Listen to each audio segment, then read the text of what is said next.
What you looking at, girl? Gimli, stop. Come here, Gimli. What you looking at, girl? Oh, I see.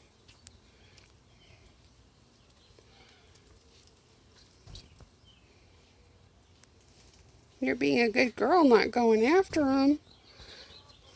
Good girl, Winky. Pretty little birds. Out for breakfast. That's a pretty one. That's got a like a red head. A red finch. House finch. Oh no, Gimli. He'll scare them. Although they're almost bigger than Gimli. True. Should I go? Oop, stopped at the feeder. Are they pretty? Well, Alice, sit. Alice, sit. Good girl. Good girl. That's a good hunting dog. Sit. She's not a hunting dog, but her instinct is to go and eat them. Lay down. Alright, stay. As is Corsair's, but she's being a good bird dog. Huh. Good girl, Winky.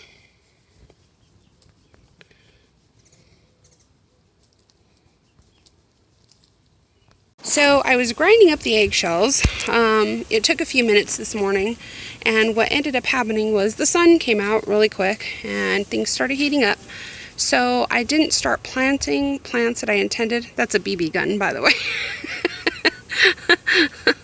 But I didn't start planting anything until because I like to wait until the afternoon or very, very, very early in the morning before the sun can beat down, because basically when you put the plant in the ground, it's fighting two battles, the sun and getting used to the soil.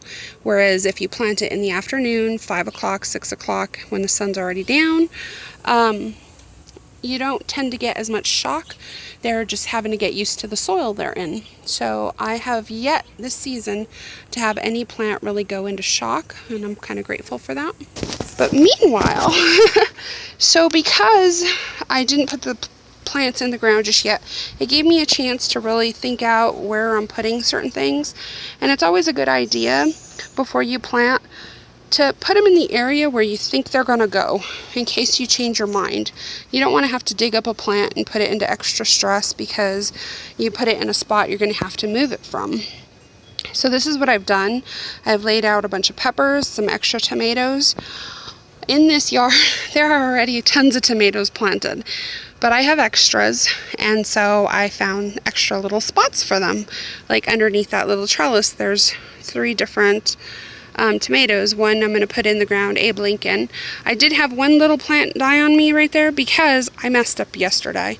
I planted it deep, but I planted it too deep, and the roots on that seedling weren't that secure in the root ball, so it kind of broke apart, and I was like, yeah, this plant is not going to make it. And it didn't. It died, and that's okay. I have tons. In fact, I have trays filled with 12 seedlings in each tray, and I have 5 trays. So there's my little puppy dog Alice, and she's out running around the yard. But it's a good idea though to lay out what you think you can fit and give it some time. Think about it and think about where the space that it's going to grow in. Can it grow there? This year these tomatoes can grow here, and I can attach them to this trellis. Next year, hopefully these grapevines and this honeysuckle will actually sprawl through this, and I will not be able to put tomatoes here or peppers here. So those are little annuals that I'm putting in the ground, and I'm not too worried about them for this year for sunlight. Next year, I'm definitely not going to plant them here. I'm probably not going to plant as many tomatoes. I just went a little gung-ho because I had so many seedlings. So I'm going to pause the video here, and I'll probably be adding a little bit more before this gets posted. I did want to talk about planting, and so when I'm planting later on today, I will go over that with some of these tomatoes and some of these peppers as I focus on the chain link, right? But with these tomatoes and these peppers, I'll kind of do a small little planting video, show you how I put the eggshells in, and what else I put with the tomatoes, and how far I plant those tomatoes. I mean, you look at those tomatoes, they're really small. All my seedlings have been small, and I've put them in the ground. They just didn't grow very tall, from lighting, from different things. But if you look back here, you can see these seedlings have definitely taken off and created their own space, and they're growing really well. So I'm not worried about putting plants that are small. You can see the tomatoes down here. They're all growing really well. Oh, by the way, if you see this bug, don't worry about it. It's a good bug. It eats bad bugs. You want that in your garden. I always get creeped out by them. They remind me of really weird wasp-like, ant-like creatures. I don't know. But they are fine in the garden. The focus for what I'm talking about, and I'm going to show you how I get the tomatoes and stuff in the ground, but the main focus that I want to look at is the fact that New Mexico soil is rough on plants. It really is. Most common backyards, like I live, I'll pan around, houses next to me, houses on that side next to me, houses in my backyard. So this is kind of like a suburban type setting. The most common soil you get here is sand. Okay, sand in a very hard ground. Now I have a little pea rock in here that I had put at one point to do like a patio type thing, but this, you can't dig through this. It's like harder than a rock, and that is what this soil is made of. If you're in the South Valley, you have a lot of clay mixed into your soil. Like the common thing to do is amend soil in New Mexico, because the soil is one way too much, one way not enough, too much with clay, too much with sand, rock hard soil. This property this property I got in 2002, and I brought in so much work into this since 2002. I would borrow my cousin's rototiller and I would till the ground, and then I brought in horse manure, I brought in cow manure, I brought in compost, mulch, all kinds of different things over and over and over again. And I would still always end up with rock hard soil, right? This soil is a little compacted. It's really not that hard through here. It just looks it. But it was a common thing to get that type of soil in this area. Now, a couple of things that I've learned in the past couple of years, since last year to this year, the reason the soil gets rock hard after a growing season, especially in New Mexico, even when you've tilled it, what happens is you're burying the nutrients of the things that you add into the soil, and the soil has to repair itself. And so what you get is a nutrient deficient soil. So plants still struggle. They struggle from the heat. They struggle from so many different things. This is how close I am to neighbors, by the way. We're getting a musical background, and I hope it doesn't interfere with the video because copyright stuff. But I do not own the rights to this music that is currently playing in the background. So, with the soil and trying so many different things, I finally went to raised beds. I would bring in soil, fill the boxes, and plant. And then the next year, I would try to plant in that same soil, not really realizing that the plants that year had destroyed all the nutrients, right, in the potting soil. So I'd try to add more soil, try to add mulch, try to add compost on top, try to till it under, things like that, with the same results happening, like every year. Now, I've always tried to plant basics. I plant tomatoes, you plant them deep. I followed those rules my grandpa taught me a long time ago. plant zucchini, deal with squash bugs. Excuse me. So I've always had those problems. I've had great years with tomatoes. I planted this apple tree and an apricot tree back here. Okay. So with this apricot and this apple tree, not knowing apparently, but I was creating a little nature zone. The leaves would drop and drop on the ground, like there's a bunch of dead leaves under this bush right here. So the leaves would drop on the ground and I would leave them, and then let them decompose. They were feeding the soil the entire time and I had no idea. 3 years ago, counting this year, last year, and then the year before, I planted all along this fence. Corsair, get out of there. Look at this puppy dog. She's hunting critters. But of course, she's hunting critters where I have things planted because that's just what she does.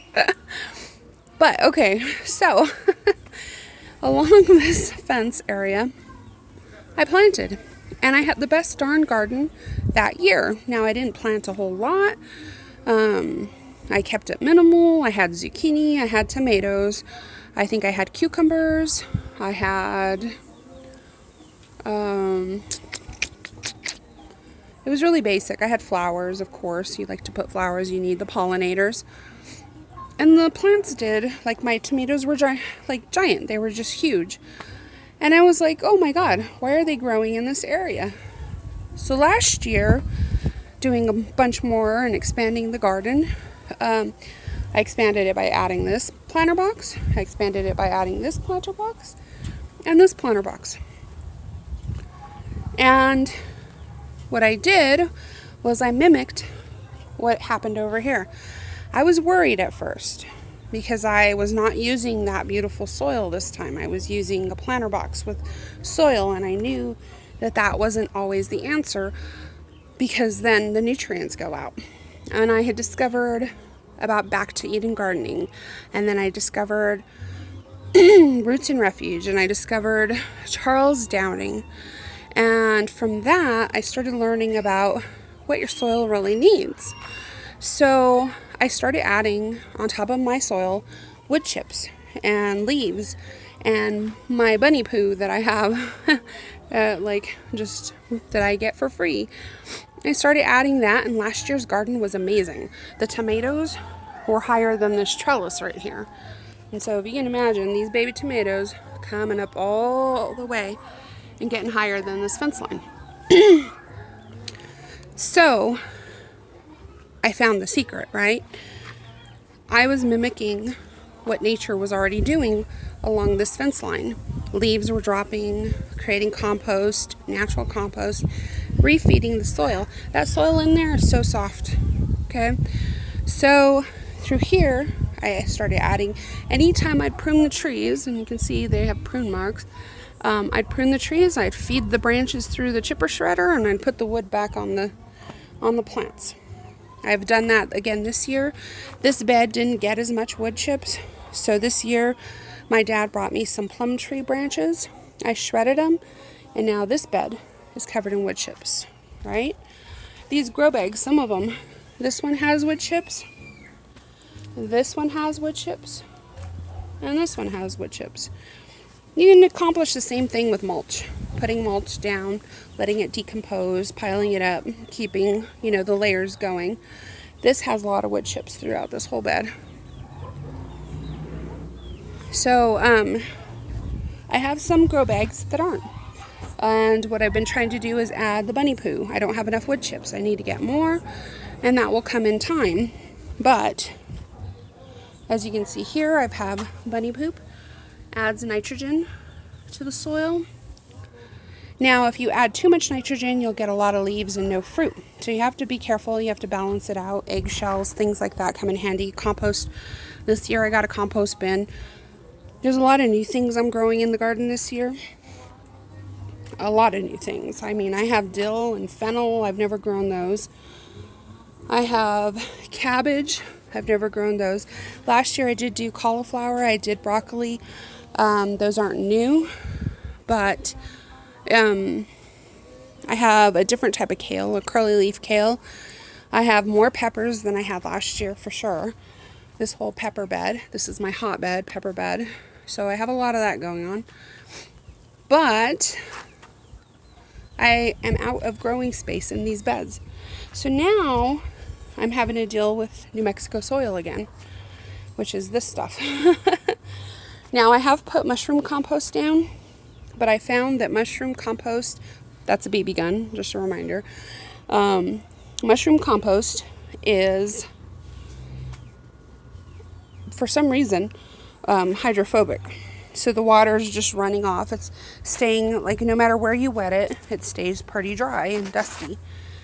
It has softened the soil, so I can say maybe it's reacting a little bit like peat moss, but that's about all it's done.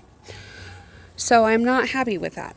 So I am working with New Mexico soil under this. It is hard. It turns to sand when you get a little too deep. A lot of my beds are filled with Kellogg's Organics, and with that, then I add the wood chips on. So what I'm going to be doing is I'm going to be adding some Kellogg soil that I have in this pot to every little plant that I put in the ground. With that, I'm going to add eggshells and Tums, and they are going to go in that ground with those tomatoes, with those peppers, especially the eggshells with the peppers. I don't know if they need the Tums on the peppers. I have been putting them though, because calcium, it's not going to hurt anything. At least I don't think so. I haven't found where it can. But I am putting extra calcium. So I have a few extra. I didn't know that I was going to plant more, but it turns out I have some space that I've created in this whole tea area.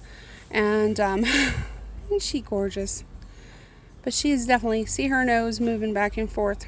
She's hunting critters, and she's waiting for them to bob out. She is our lizard hunter, and because we have critters back there that are, our egg supply and bunny poop, she hunts the critters that they attract, which of course are field mice. So the field mice run through this whole fence line, which is why this garden is not roped off for my protection. It's roped off for their protection, because if I catch them in this garden, they get in trouble. I'm so sorry that my neighbors keep turning up the music really loud and turning it back down over and over again. But yeah, so we're gonna try to do this, and hopefully you can hear me over their music. Oh, incidentally, I did plant like I had described in the first video. I'm sorry, my brain is the honeysuckle here. It is dropping the petals, so that's unfortunate. But I expect that it's going to be doing fine, because I do see some new leaves that are growing bigger since the day that we planted it. So it's focusing on leaf growth. Hello. Leaf growth. And that's a good thing. So it's not a sign of shock. The plant honestly was looking pretty drab at the store, so we're working on reviving it, and so it looks good, minus the leaves, the petals falling off, the flowers falling off. So okay, let's tackle, see, there's the other one, hunting critters. Let's tackle the tomato, and hopefully these dogs will not tackle the tomato after I've planted it, right? Let me see if I can set this up. 1 second, I'll be back. I have managed to anchor the camera on a fence post, which is good because it's not going to be shaking everywhere while I plant this tomato right here. I take eggshells, as I had mentioned earlier, and I put them in the blender so I get this fine crushed eggshell. I have good old antacid tablets, Tums. I have my soil, and I have my shovel. Now, this tomato I have pruned up oops, let me get into the view. This tomato, I have taken off the bottom stems of the leaves as it has grown. If you can see the tiny little hairs on that tomato, if I plant this down to here, at least, all those will turn into roots, and it will be a benefit to this tomato.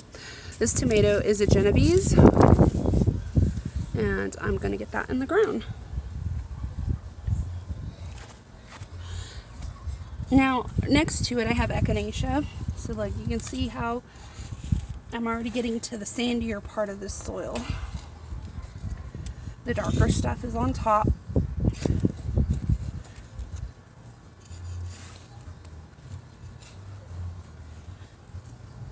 And dig this hole. And I'm putting a pretty deep hole for this. I don't need it this deep generally when you have good soil. This tomato is not that long, but I'm filling that hole with better soil, and hopefully it will give nutrients to this tomato as it does grow down. I'm going to pack it a little on the side. I still want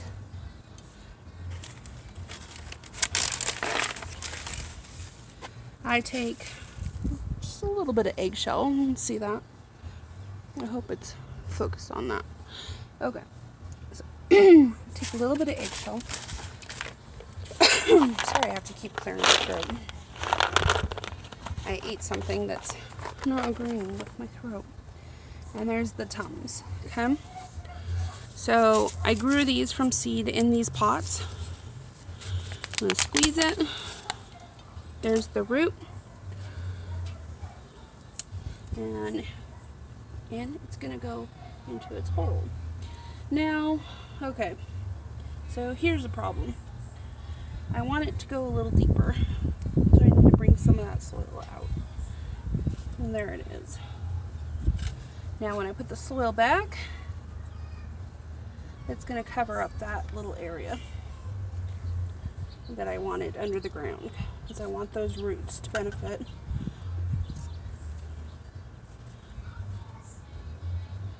And there is the tomato in its ground, in its new home.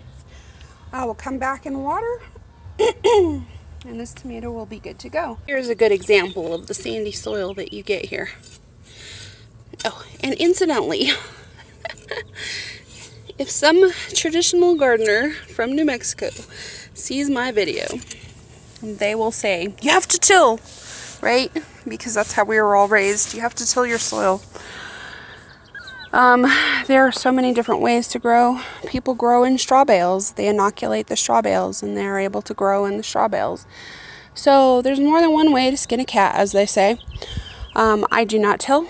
I will never till again, because I have discovered to let nature do what nature does. So, yeah.